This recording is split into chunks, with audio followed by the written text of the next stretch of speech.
gabayga mala awaal waxa soo qaaday dabeel geedkii weerane iyo awaare iyo xabaashi mujaahid maxamed moogiye mujaahidiinta kale ka timi dabayshaas anigana ay soo gaarsiisay aniguna idinkaan idin soo gaarsiinayaa wuxuu yidhi maansadan awaariyo tixdani aygi sugumeeda axmedow dadkeenni ugee ruuxaad aragtaaba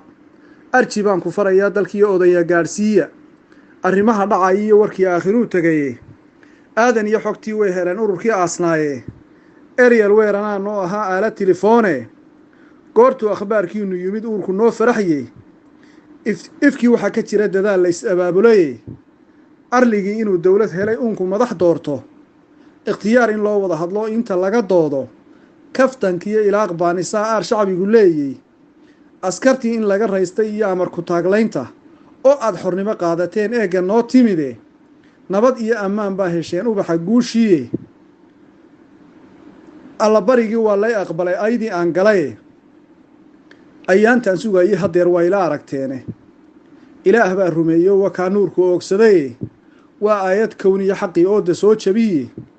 wax la yidhi adoo naga tagaad aradkii joogtaaye wax la yidhi afkaagii murtidu waa irmaan dhalaye wax la yidhi abaalkaagi waa lama ilaawaane wax la yidhi adeerkaadu tahay baa albaab furaye uskagii hargeysuu ka tiray omaskii saarnaaye ololaha nadaafadinta markuu noogu ubateeyey intii aad u taagnayd cabdaashida ilayskiiye alxamdulilah waa mahad intuu igaga beegnaaye arartii xigmaa waa ku qoray buug akhrigayaale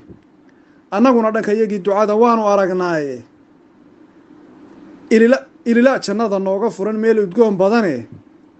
erey iga dardaarana dan guud maanka ka ogaada waa ammaana qarankuyo ka jira odaya beeleeya erey iga dardaarana dan guud maanka ka ogaada waa ammaana qarankuyo ka jira odaya beeleeya